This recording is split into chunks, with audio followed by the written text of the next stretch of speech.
It's a little clunky. So here we go. It's starting to stream live. I'm gonna make sure that's going first. There we go. Okay, cool. Let's let everybody in. Andrew's wearing black tonight. I'm wearing white. There you go.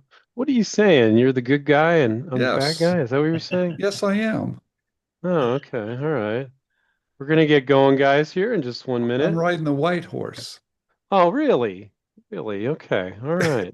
Steven says he's riding the white horse because he's wearing white, and I'm the bad guy because I'm wearing black. Okay. What are Yes, we, like an old spaghetti western or something? What's going we on there, are. man? Yeah, yeah. Okay. All right. All right. Here we go, guys. All Andrew right. was the So, foot.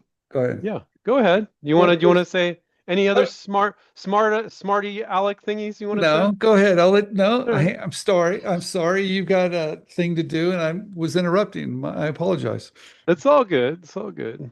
Put the rest of the work on you and Kevin for the rest of the webinar. So welcome everybody to what we're calling the Licensing Playbook Live.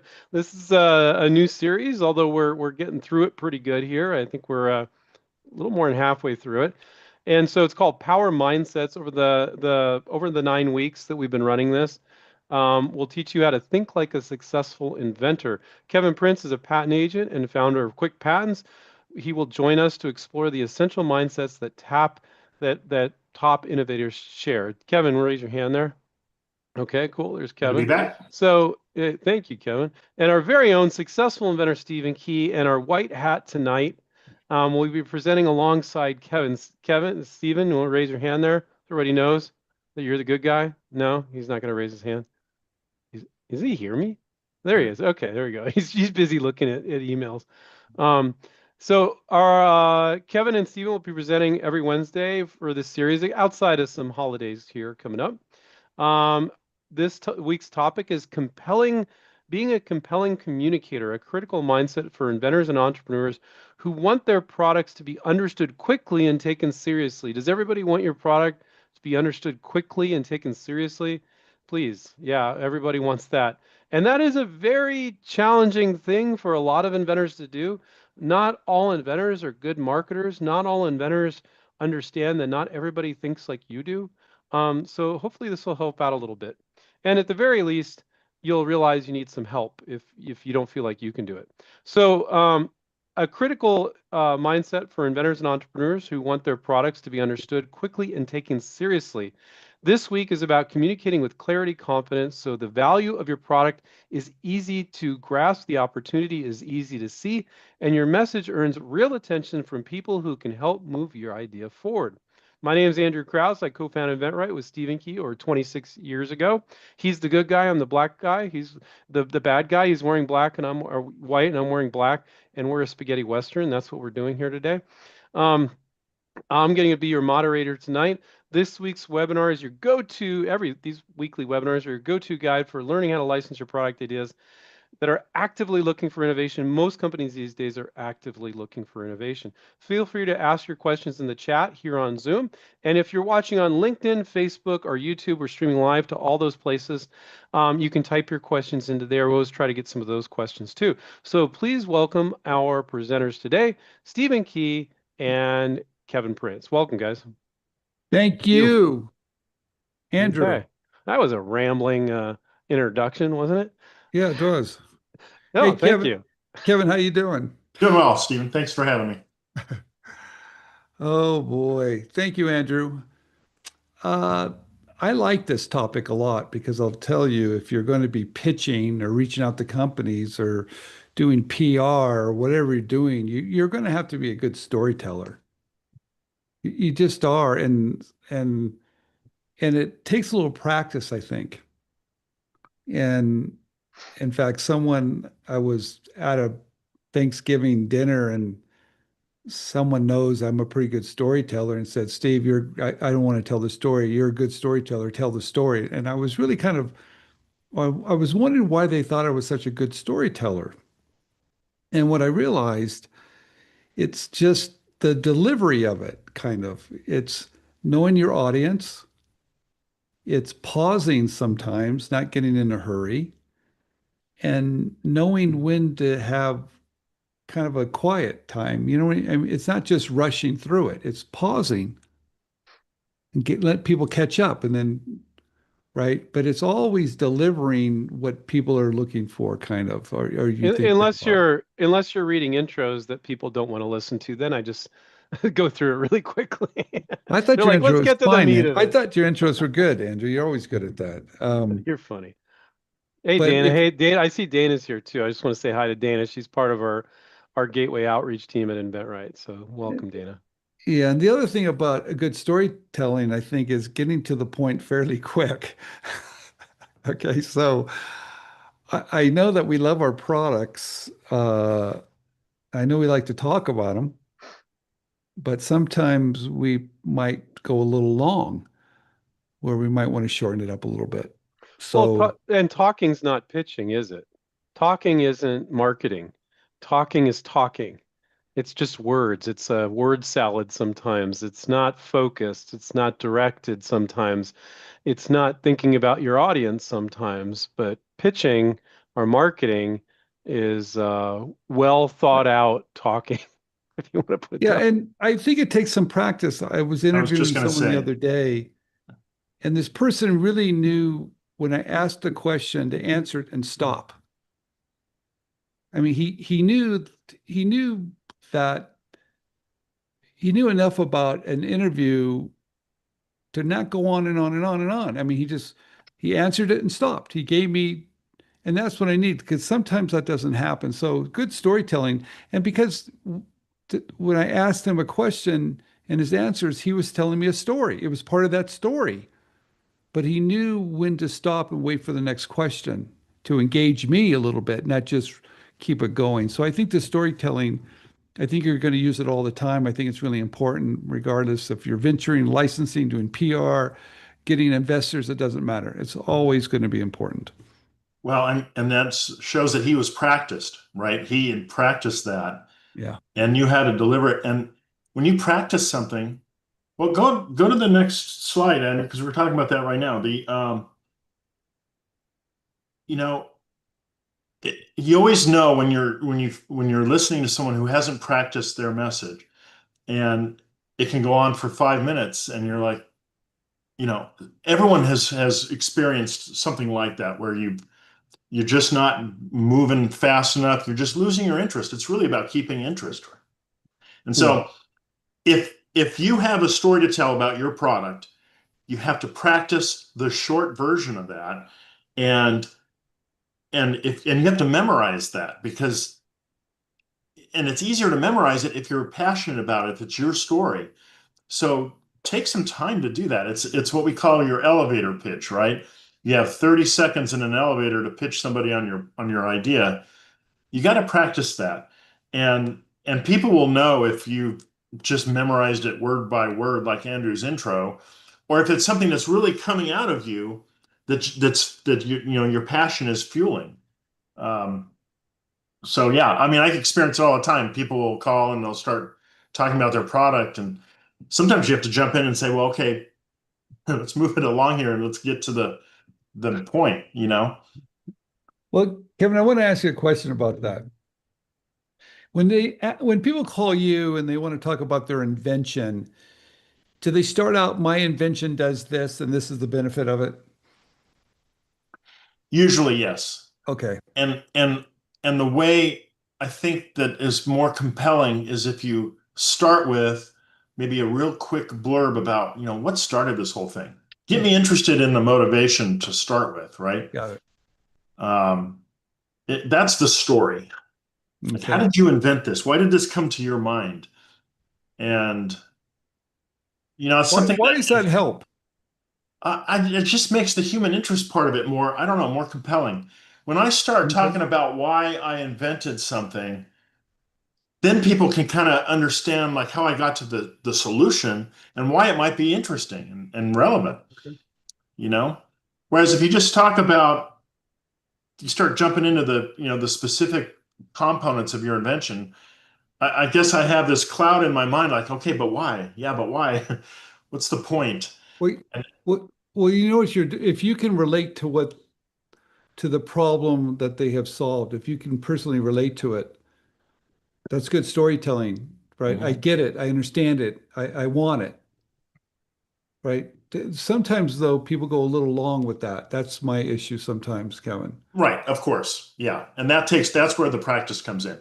Okay. I mean, I can tell you that the story about my CD snaps. I don't know who was on previously, but the CD snaps product was the clip that holds CDs to the wall so you can see the artwork. And that was the whole point.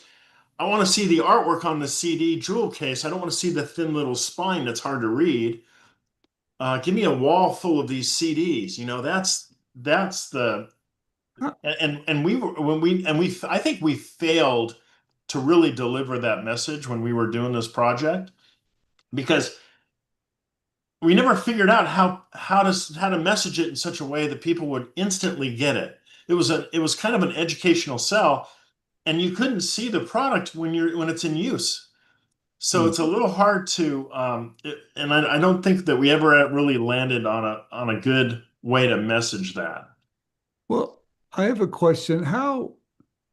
Kevin, when people are talking to you, how important is their enthusiasm? Or do you always hear Well, that?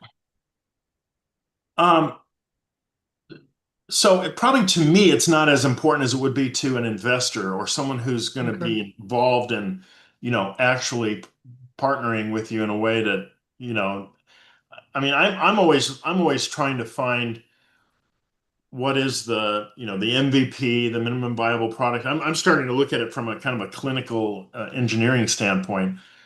But passion certainly helps because it makes it interesting. Oh, You know, it okay. it and that's where depending on your market, we're going to talk about that in a minute here. You have to know who you're talking to. You have to know who your audience is and tailor your message accordingly. You know. In fact, go to the next slide, Andrew, because we'll talk about that in a second. Um, Here's the good news. I mean, I sucked at this at the start. I probably still do, mostly, but it's something that you can learn, right? Not everyone is gifted with this ability to do storytelling, but it's something that is a learnable skill. And there's ways of learning it that are key. I think practice is a key part of that. When we started the Inventors Club, Inventors Forum back in 1990, man, every month we were doing this. We would be standing up in front of people, pitching the idea, and after several years, you just can't help but get better at it. And you can see other people's presentations, and you can start to evaluate. Well, that was kind of long to sit through, or wow, that was really interesting. And you start Can to we kind of you can we start trying talk to get about that stuff. that? I want Kevin and Stephen, I want you guys to comment on this. Kevin said after time you can't help but to get better at it. But Kevin was doing his inventors group every month, once a month, right? So repetition.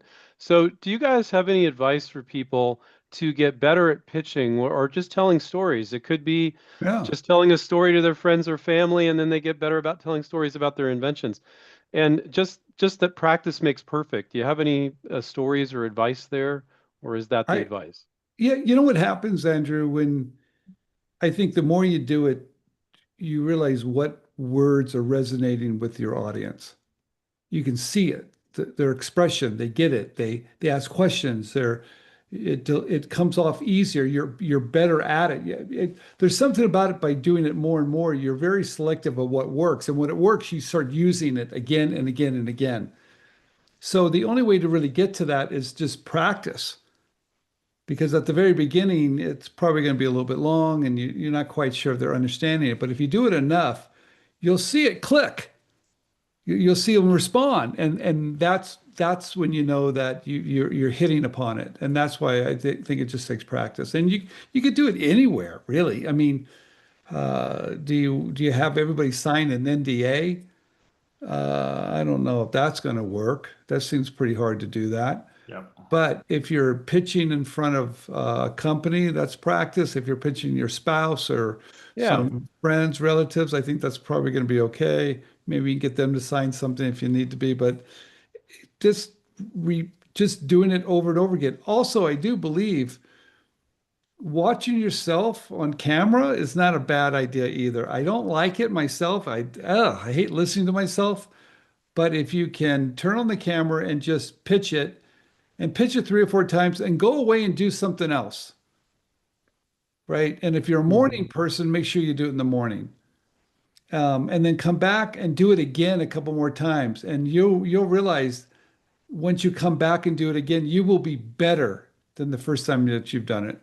And you'll notice stuff, Stephen. I mean, this is what I notice when I'm doing a video and then I'm watching it again. It's like, holy smokes, how many times do I have to lick my lips or, say, you'll just notice things Yeah. and then you can get better at stopping that. And I think you could Here- practice with daily things. I mean, you might be pitching your spouse to have one of your kids take out the trash instead of you or whatever. And I think just actively thinking about what you're going to say before your mouth just opens and you just let it all run out like a word salad. And so pitching anybody on anything and actively thinking about what's the pitch and maybe practicing in your mind before you say it can help you pitching your products later. But I don't think that's what most people do. Most people just keep saying the same things and making the same mistakes over and over. I I also think too, enthusiasm goes a really long way. Smiling, being excited, put out that energy. They're going to feel it. They're going to want it. What do you have? What is it about that you're that excited about? I want that too. So don't hesitate to bring that magic. And I'll tell you, if you bring the magic of being very enthusiastic about it, you're not going to so much worry about your presentation because it's going to come off. You're very authentic. It's going to come off as real. It's not going to be like a pitch. It's going to seem more, I don't know, real. Yeah. Yeah, one of Kevin's bullet points is clarity ensures other people remember your message. Mm. I think that assuming that other people get clarity the same way you do is a mistake. I think it's very important to observe other people's speaking patterns and then see how they're doing and going, I try to copy them a little bit. So if you're bad at communicating, you're bad at being clear, and you use more words than you need to, maybe use less words. So I guess my tip here is a kind of a random tip is observe other people's speaking patterns and the way they talk, especially people you respect, ones you tend to pay attention to, and maybe copy some of their behaviors and speaking patterns, you know? Yeah, and Andrew, go to the next slide because this dovetails right into this next one, which is knowing your audience. Now, the first bullet point there is investors, and I just want you to think Shark Tank. And if you watch Shark Tank, and everyone should watch Shark Tank, you can quickly see how the pitches are varied between people, all right? Which ones work, which ones don't. And I'll tell you that the difference between season one pitches and the most recent season pitches are staggering. It's an interesting study to see how the pitches on Shark Tank have evolved. But there's a lot that you can learn by watching those. Um, and they are pitching to the sharks. They're pitching to investors. And so what do the sharks ask about? Well, what are your sales? That's the first question that Mr. Wonderful comes up with, right? And then what's your patent position? And so those are the main two questions. But if you watch that, then you'll kind of get a sense of what these guys are looking for, where their perspective is, right? Licensees. I mean, you guys know what the licensee wants to hear about most. Um, the end consumer, they're going to want something totally different. They're going to want to know what are the benefits and the solution. What problem are you solving with this product? Engineers are going to know how does it work? Are you going to use Mhm. batteries or how are you going to make this thing work? And I was going to add a patent practitioner like me. I want to know what's the MVP, what's the minimum version of this product, and what are all the optional features. That starts to help me set up how I'm going to write the patent. So knowing your audience and who you're talking to can be really helpful. And I don't think it's just helpful. I think it's vital because you're going to lose. If you're talking to a consumer like they're the engineer, you're going to lose them. Another thing that I would give in this area is some inventors, nobody in your family or friends is listening to you, and so you stop talking to them. So you get no practice or experience in talking about your product. So you don't want the very first time you're talking about your product to another person to be you rambling with a potential licensee or an investor or somebody. So you know what I mean? So because I know this because when I do sales for InventRight and I talk to people and it's like I get a sense from some inventors like nobody has ever wanted to listen and they're just so appreciative that somebody's listening to them and cares. So kind of get that out of your system so you get a little bit more experienced. The important people you talk to aren't the first people you've ever talked to about it, if that makes sense. Does Yeah. that Well, and there's meetups. I know that the inventors groups are kind of waning and they're not as popular anymore, but you can still go on Meetup and find entrepreneur groups. You could join Toastmasters. You know, we homeschooled our kids, so we made them all do Toastmasters. They loved it. But that's how you stop being nervous about speaking in front of people, right? So that's all part of that whole practice thing, which is very important. So yeah, I agree with you, Andrew. And then story is so important. Steve Jobs said, "The most powerful person in the world is the storyteller." And so, if you can practice the story behind your invention, that really helps. And um, what makes a good story? Here's another thing you can do. Just go on Kickstarter and watch some of the pitch videos. All the campaigns on Kickstarter and Indiegogo, all these crowdfunding sites, they have a video that it's vital to the campaign. And these have gotten better and better over the years. And you can really, again, you can learn things by watching the video, just how they approach pitching their product.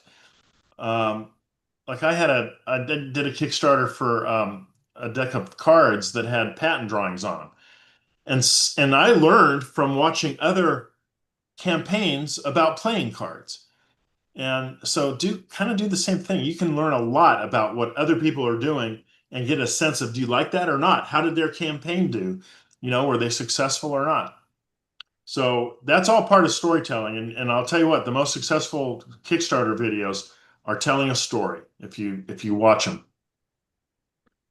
Well, can I add something? Yeah. Someone had told me, someone that is pretty good at the storytelling piece said, if you can tell a story and then something happens for you, like an aha moment, Hmm. and you take a different direction, that's very, they say that the audience, you grab the audience, like I'm doing this and this, and something happened. And then because of what happened, I did this.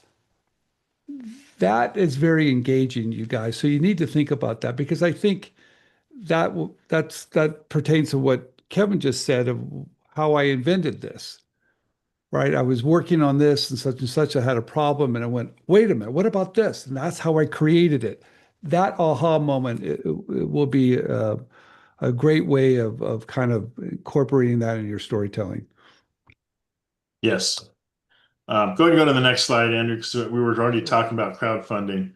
Um, So pros and cons of crowdfunding, which is, Kickstarter, Indiegogo. There's a bunch of them out now, but Kickstarter and Indiegogo are the big ones. Um, I love crowdfunding because it validates your idea. It it shows you if there's consumer demand. I did a Kickstarter on my reusable coffee cup sleeve that I was trying to get to, license to Starbucks, and it failed. It just showed me there just wasn't the demand there. So I went on to my next product. Um, so I like crowdfunding for that because these are people who do not know you, who are willing to pull out their credit card and buy a product that doesn't even exist yet. I mean, that's that's pretty magic if you can get that to happen. Um, the thing that's a little scary about crowdfunding that you have to just realize is that first of all, competitors are watching. If you have a runaway campaign that just does exceedingly well, and so well that it places up on the Kickstarter, top 100, campaigns list or whatever. Um, those Chinese factories are watching, and they're pretty quick about knocking something off and getting it into the market, maybe even before you get your money from the campaign to even start. So you have to be aware of that. I think you want to be patent pending before you launch a campaign on any of these platforms because it is a public disclosure. There's no doubt about it. That will start your timers. If you care about foreign patents, or your licensee might care about foreign patents, you have to be patent pending before you launch your campaign. Otherwise, you lose your foreign filing rights in most countries. So if you're confused about the timing and all that stuff, someone like me or any patent agent or patent attorney can help you with that. But you got to make sure that you don't publicly disclose things before you're ready. But other than those two things, I think there's a lot of value in crowdfunding. And even just passively watching other similar videos, I think can be a lot, especially related to this communications message. Well, Kevin, I just it reminded me there's a lot of different types, different ways to pitch. Okay. You can pitch with the video, you can pitch with the picture, you can show problem solution, it could be visual. There's so many different ways of getting your message out. And crowdfunding is one of them. You're right. Most of these things don't exist, and I've got to pitch it and create a demand of how great my product is. Sometimes you don't have more than a second. Maybe that's your one-line benefit statement. Sometimes you've got a little bit longer. Maybe it's a one-line or 1 minute sizzle video. Or maybe you're in crowdfunding and you can actually do more than that and talk about the product and the background, and everything else, so you have a little bit longer to pitch. The bottom line is there's just so many different ways to do it, but it has to be engaging, and it has to be, people need to identify with what you're trying to solve and go, hey, I want this too. That's the catch about good storytelling. Yeah. And we live in a world where everyone's looking at their 5-second reels on their Facebook. And if it doesn't catch their attention in 5 seconds, they're moving on. Yeah. So it's a different world from that standpoint. So yeah, you got to hook them quick. Go ahead and go to the next slide.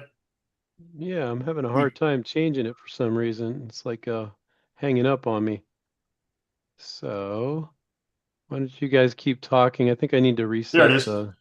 Oh, did it work? Okay, there we Yeah. go. So, and we talked about this a little bit, but No, that comes practice is really important. We already kind of touched on this. So, the other thing I was going to mention on this one is professional marketers do A/B testing all the time. It's called A/B testing. If you don't know what that term means, you should look it up, because even on your website, you can show page A, and then for the next visitor, show page B, and over time, you will know which one works better because you're going to get more sales or conversions, however you measure that, on A or B. And so then you switch to B, and then you do it again with C, right? And so you just keep improving. So that's kind of part of this, this always testing, always seeing what messaging works the best, what's most compelling, what grips people the best. And, some of that stuff can be pretty complicated with Google Ads, but find someone who can help you with that, and I think really that'll help that's you hone that. I think that's something you can apply to licensing as well. I mean, you really want to do the best what you think is the best marketing possible when you're approaching manufacturers, potential licensees. But if you're noticing they're not understanding or they're asking questions, you're like, why would they ask that question? They're misunderstanding. And it didn't just happen with one, but it happened with several. You need to redo your marketing. And all it was said is like, if you have got like no's from 10 companies, and you're noticing like 4 companies are all confused about the product, I would redo your marketing and resend all the ones that said no, and just be honest. Just say, look, I realized based on some feedback my marketing wasn't right and people were confused about this product. Can you give it another 10-second look? And if you're still not interested, just write not interested. You're talking about And the sell sheet, right? Or a video, or yes, what? sell sheet video when you're actively licensing, privately showing it to companies. If you realize your marketing was off, you can redo your message, you can redo your story, and you can resend it. And people are, I can do that? Yeah, yeah, hell yeah, you can. Of course you can. Yeah.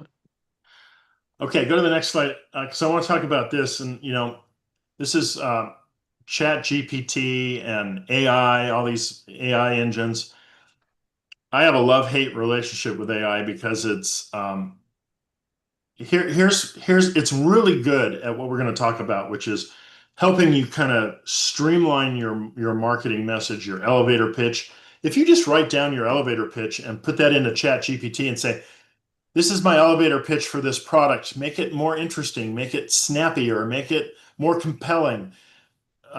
You can, and it'll do a good job of that. Okay.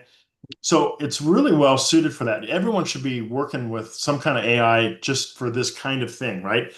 But man, it is easy to delegate your creative thinking to it. And when you do that, I have this saying that you're paying for your AI service with IQ points. You know, you're getting dumber as it's doing its thing. You don't do that.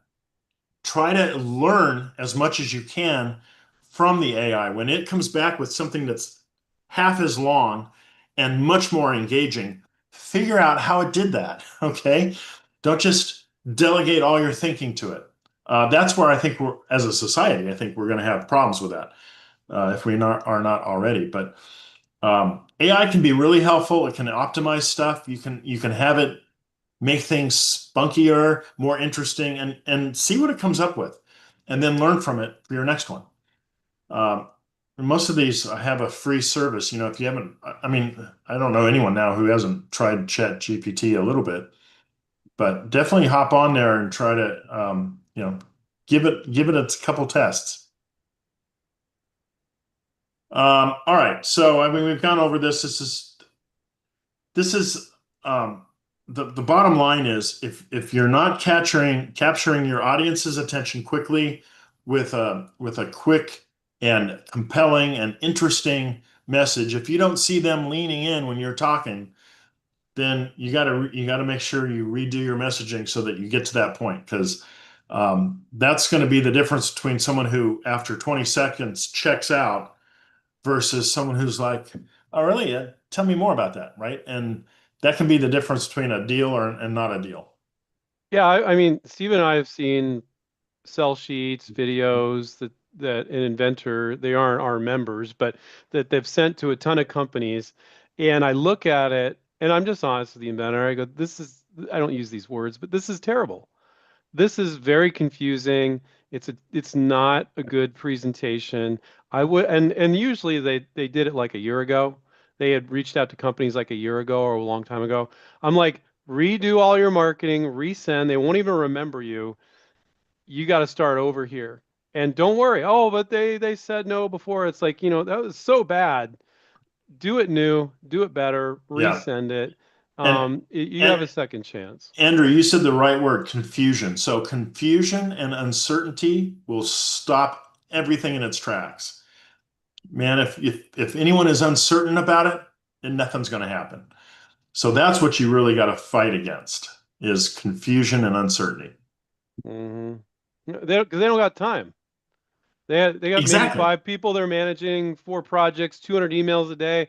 If you confuse them, you're toast.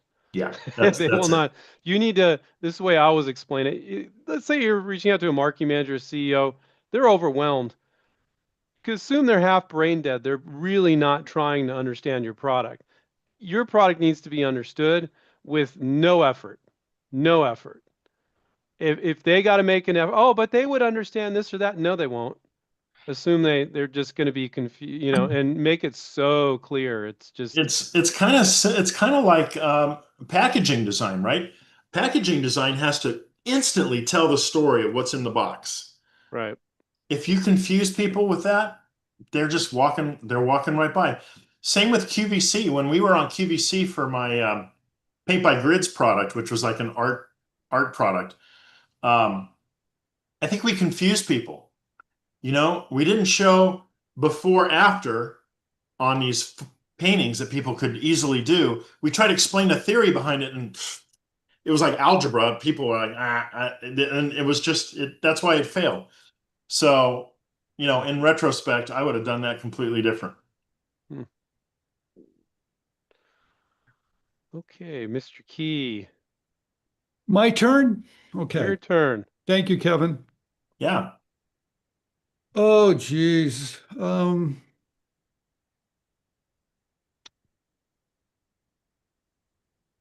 I think this is so important for inventors for a couple of reasons. Number one, you have to convey your messaging to someone of why should they even care?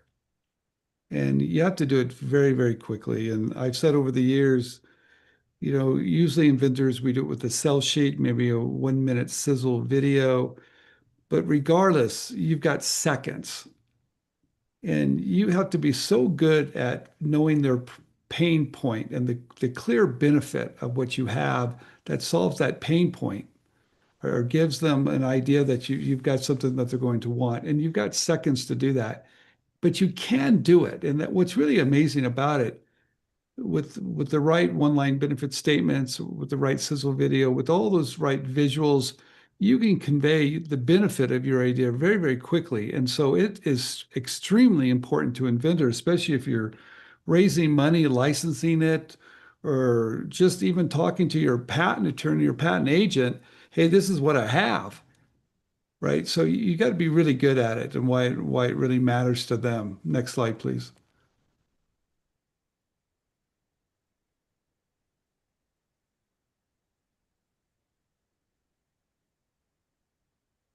Next slide, please. You got to be really quick to catch your people's attention, Andrew. Andrew's having a little problem with that. Sorry, I'm back. You can hear me now. I'm sorry, I'm having a technical issue. I fixed it. You guys can hear me now? Yeah, next Yeah. slide, please. Cool. All right, cool. Thank you. Okay, thank you. Yeah, the aha moment, I had mentioned that. You know, there was I was giving a presentation uh, at this organization that invited me. It was a couple years ago, and we had a professional pitch coach. And he said, or she said, the way to do it is tell a story, but also make sure you tell that aha moment, because that changes what how people are looking at it, perceiving you, but that allows you to deliver that invention or that benefit of your idea in such a way and how you came up with it. People will remember it. It's good storytelling. It's that aha moment. And I'm really glad I mentioned that because I'll tell you, it works, right? Of how you got to that point where you came up with your great idea. So it's very, very, I think it's very, very important. Next slide. Um, yeah, you guys, it's amazing how well you can get at giving a demo. This is Michael Van Hoist. He's a member of InventRight. He's just so good at pitching ideas, but I can tell you, he's had a lot of practice. Andrew, you and I have seen him at the trade shows. Yeah, he's so good that the companies he licenses to want him to work the trade show and pitch the product in the booth. That's pretty unusual. Most Yeah. inventors, they don't ask them to do that. Also, I think he's might have been on QVC for all I know. He's so good at it. But that just came with practice. He knows his invention better than anybody else. He knows the benefit, he knows the pain point, and he knows how to convey it in such a way that just gets people's attention. And every time I've heard him say it, he says almost the same thing, Andrew. He's got it down. He knows Right. what works. But it just a lot of practice. Well, you know what? Um, I think this is a going to drive home that point. So him and his wife spent, I think it was like 10 grand on a professionally produced video. And it wasn't getting the point across. Now he wasn't doing it, whoever else was doing the video. And then they said, "Oh, well, let's just shoot a video." And his wife shot a video with a cell phone of I think it was her pitching actually. And they just shot it once off, and I think it was about 45 seconds or so, 60 seconds. And it was everybody responded way better to the free video they shot on their cell phone than the ad that they spent $10,000 on. because him and his wife had those skills. I think it was her pitching on that particular She's video, good at actually. it too. Yeah, yeah. And but I just wanted to mention that you don't need to spend a bunch of money to pitch well. You need to say the right things. You Yeah. need to be short and to the point. When we get product submissions in Gateway, sometimes we'll have like somebody submits a 9 or 10 minute video. We never watch that.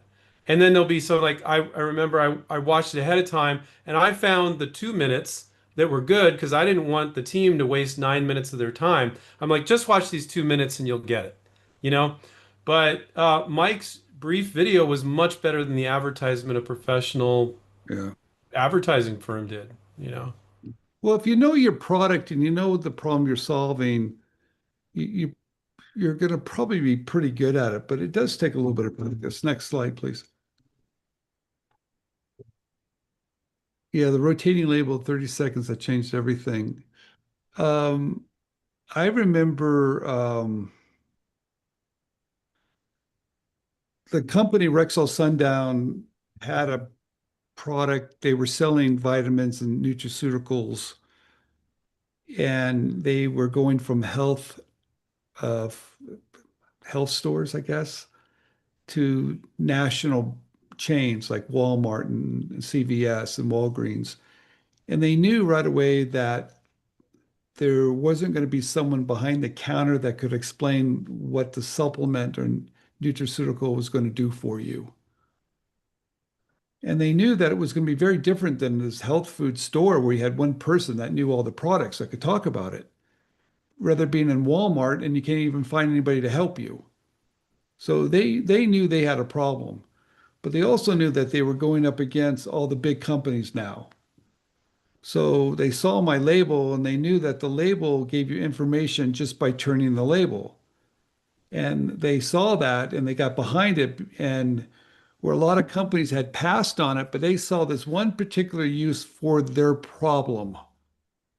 And I was able to pitch it to them, so they got it very, very quickly. And I think my one-line benefit statement was having 75% more information at your fingertips. I forgot exactly what I said there, but it caught their attention and it went out. And they did a 30-second commercial with Alex Trebek, and they called it Twist and Learn. So they combined how easy it was to turn it with the nice logo and a nice guy that was pitching that had a TV show about, education. I mean, everything just lined up, and they were able to get in over 3,000 new accounts almost instantly with a good pitch. Hmm. So I saw it firsthand. And I also saw Alex Trebek on TV when they shot the commercial hit his lines the first time. They never did a second take. Now that's an extreme situation of someone that really knows how to pitch their lines, but he knew it too. He did know the product. He knew what the problem was solved, and they gave him a script, and he just nailed it. So you've got certain amount of you've got a little bit of amount, you've got a small amount of time to convey your messaging. But I'll tell you, if you can, you're going to use that not only to pitch, but maybe you're selling, or maybe you're on TikTok, or maybe you're on YouTube, whatever it is. Practice what it is, really know the pain points. But I'll tell you, it does make a difference. And I saw it firsthand when they got into Walmart and Walgreens and CVS with the 30-second commercial. I saw it and it worked. Next slide. Uh, Short messages open big doors. Yeah, I'll give one example. I was reaching out to one of the largest beverage companies in the world. This guy didn't know me at all. And it was on LinkedIn. And I gave him 3 sentences. And that was 3 sentences enough for him to say, I want to see your video. You guys, I knew the pain point. It didn't have to go long. I didn't have to explain anything about this. I knew their problem. And I was able to say, look, I've got a solution that solves this problem, and it's cheaper than the existing products. Did I know it's cheaper than existing products? I thought it could be. I didn't know exactly, but it was enough for them to say, I want to see more. And that's what a pitch is, right? A pitch is like, hey, I want it. I want to see more. I want to buy it. But I saw how something so short could get the attention of a $40 billion company with only two sentences. Hmm. So you really need to know your pain point and that customer. A one-line benefit statement summarizes your benefit. You know what I like about this so much? This is really hard to do, but it's not that hard to do. It sounds like it's hard to do, and you think it might be hard to do, but it's really not. The best way of doing it, to come up with your one sentence benefit statement or your unique selling proposition, is just to talk to someone about your idea. Share it, talk about it. And guess what? Something just pops every time it pops. I also know that you have to think big with these benefits. A lot of times we put the features in there, but the features of your product add up to the big benefit. And the big benefit is, why do I care?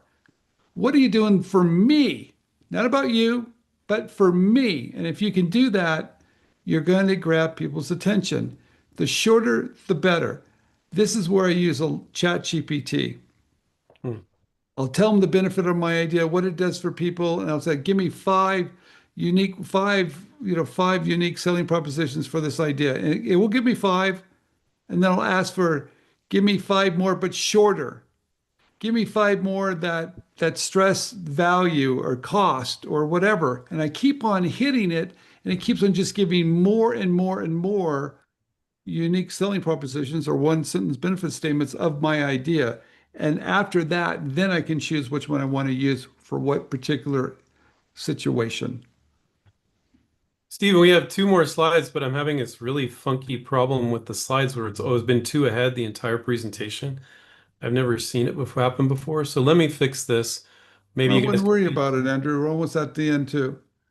Yeah. Well, I just give me a sec. You guys can answer So, some so do questions. this. I got a question for Dana Knowles. Dana Knowles, thank you for coming on. Dana, can you hear me? Oh, there you Hey, are. I can hear you. Yeah, I just had to unmute Dana, myself. tell me this. You're pitching ideas to companies every single day. You got a team of, you have five people doing it, including yourself, every single day, pitching ideas to companies. What's your best advice? My best advice, know the company that you're pitching to. Understand them, understand their language that they use on their website. Try to use some of that language in your pitch. That makes you smart. Understand what they do. That's one of the biggest things that we do over here is study we study that company. We want to know what they do, how they word things, what industry. If they say it's patient lift category and your products, pay whatever, use whatever words they use on their website. Dana, since you guys are pitching so many, has anybody ever come back and go, hey, I don't get it? No, no, not for us. No. Why do you think that is? Well, because our sell sheets are spot on. They're right to the point. The videos that our clients have are spot on, short, sweet, right to the point.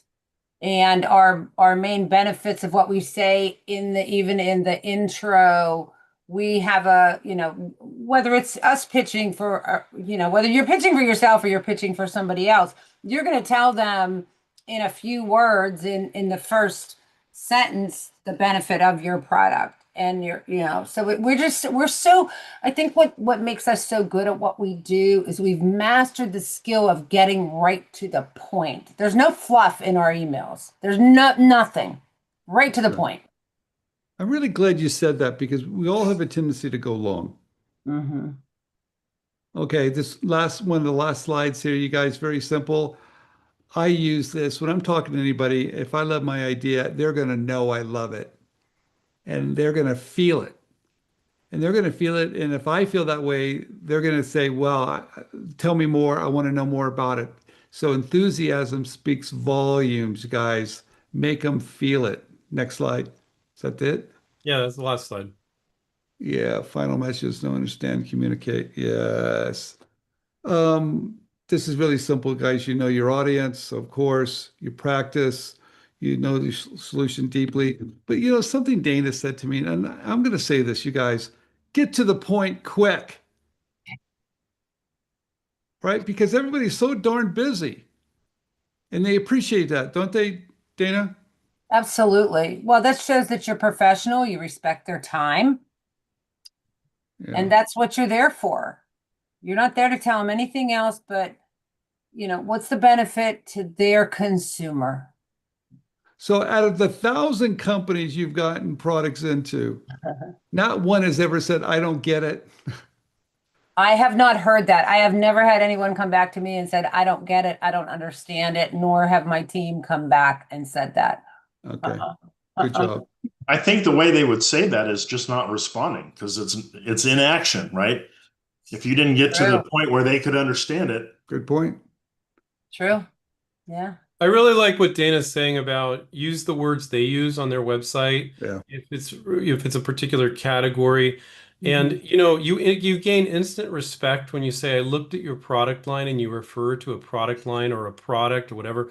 You've instantly separated yourself from 90% of inventors. Oh, they bothered to look at my website. It's not all Yeah. about them. They understand me. They did a little bit of research. They're just not another wacky inventor just trying to shove a product down my throat. Like they care. They care about Yeah. me. One, They But care, one of the Dana, you one of know. the isn't, funniest things I said to a company, I said, um, I believe this is a good fit. They had like 39 brands. And I said, and I looked at a lot of them and I found the brand they had that would be a good fit for this product. And I called that out and I said, I didn't look at all 39 brands, just so you know. But But he that knew right I there, knew. I understand. counted them though. He knew I knew how many Yeah, yeah. brands they had. well, That's you know amazing. what's really funny about that, Dana? You use a little sense of humor, but also you vet them to know it's a good fit. That's one thing too. So Yeah. you're just saving Yeah. them time and money. You guys, a good pitch, save them time and money, be polite, and short to the point. Yeah. Yeah. There you go, Andrew. All right, so we got just a few minutes for some questions. We had some comments from Elizabeth on LinkedIn. By the way, the handout, if you're here on Zoom, is in the chat. And then for people that are on YouTube and Facebook, message goes through. LinkedIn, the message doesn't go through, I don't think. So if for some reason you don't have the handout, you can email me at Andrew@InventRight and just say I need the handout from last night. So Elizabeth's just saying something that's very common sense. For the best elevator pitch, videotape yourself delivering it and then make the changes that are necessary from that. Or ask other people what changes you should make. Maybe you're not recognizing what changes you need to make. Definitely. Um, let's see what else we got here. It's kind of a little off topic, but it's good. Murda said, how does a new entrepreneur get over the fear of someone that is more experienced taking your idea and running with it? yeah, I So, get that question a lot. as a pat, I would say the first thing is, generally speaking, the people you have to worry about are those who already have a sales channel. Like if they can just take your product and plug it into their existing line, those people could be, you want to be careful about what you tell those people. But people like, I don't know, prototype makers or people who have a service to inventors like me, a patent agent, I don't know how to sell anything. I don't have a sales channel. I wouldn't know the first thing to do to steal your invention. So, you gotta, and obviously you have to use your sense, your business sense. Do you trust these people? Do you have references? Are there a lot of people who have used you? How long have you been in business doing this? Ask all the right questions. But yeah, generally speaking, I would not, don't just go showing your product to competitors at a trade show without, getting them to sign a non-disclosure agreement or something. but just to give you guys perspective, we say this pretty much on every webinar because everybody asks that type of question. In 26 years, we've had coaching students in over 65 countries. And for our clients, when we reach out for them, we've never had one of our clients or one of our students had an idea stolen by a company they presented to. Conducting yourself professionally is a better form of protection than even patents. You're always going to file a provisional patent, and you can legally say patent pending. You're creating a paper trail and conducting yourself professionally, having to be on the topic of tonight, communicating well so that they don't think you're a out of touch, all over the place inventor, but a together person, like, oh, well, maybe they would consider ripping you off, but they won't because they can see you got your SHIT together. You got a nice marketing piece. You see they understand their business. You've got patent pending. You're creating a paper trail. Why would they mess with you? And that is one of the biggest forms of protection, being professional, being a good communicator, you know. But if they see you don't know what the hell you're doing, that might make it a little more likely you get knocked off. But that's why it hasn't happened to one of our students in 26 years and to none of our clients. It'll happen one day, but it hasn't happened yet. And we've worked on God knows how many projects. So don't let paranoia and fear take over. I mean, most Yeah, inventors rip themselves off out of their own fear rather than get ripped off by a yeah. company. I like Yeah, I that. think that's true, Andrew. One thing I will say though is that there are some industries that are very fast moving Hmm. that where you have a higher chance of getting getting your product stolen. At the as seen on TV crowd, those guys are ruthless. I mean, they don't care about your patent pending because by the time they've gone on the air and sucked the market dry for 4 months and they're off onto the next product and your patent hasn't even issued yet. So, so fast moving industries like apparel, today's fad is not going to be next year's fad. And so they'll jump in, suck the market dry, and then they're off to the next thing before you can get your patent. Those are industries generally that you might want to, ask about. Make sure that you have all of your patents and things. Even maybe wait a while before you present it. As seen on TV, business is pretty much dead now at this point. It's not a thing anymore. But that might come. It might come back. Those guys are struggling. Austin, this will be the very last one. How do I know the person I'm talking to is the last say when they say we don't accept outside product development or outside ideas? Dana, you don't trust the gatekeeper when they say that, do you? No, never, never, never, Yeah, never, never, never. Oh, no, no, no. That's right. just a generic response they give us to get it. No, we're not. I've had it happen. I call the company because we always call the company. You talk to the, receptionist and they put you on hold. Then they come back and say, no, we're not really open. Or you can email info at with your information. And I've reached, so you do that, but then I'm also reaching out to the CEO of the company, and it happened where the gatekeeper says, "No, you're not open," and the CEO says, "Yeah, sure, send it over to me. Yeah. Here's my email." I know, yeah. I want to talk to somebody higher up in the company that has an official title, and then even sometimes I might want to hear it from two or three different people that have a title. And if two or three people say they're not open, then pretty much they're not open. Yeah, good. So that was great. All Yeah. right, guys. I think we hit the hour. Kevin and Steven did a great job as always. So thank you. You guys had some great questions. Um, Actively think about in your daily life how you can be a better communicator with your spouse, with your kids, with your friends. Think about how could I say this before you say it? Because when you're pitching in business, everybody would do that to a certain extent. Even if you like to ramble, you would be like, okay, I should figure out how to say it right. Practice it in your daily life and then use it for your products. And if we all do that, we'll all be better communicators, I think.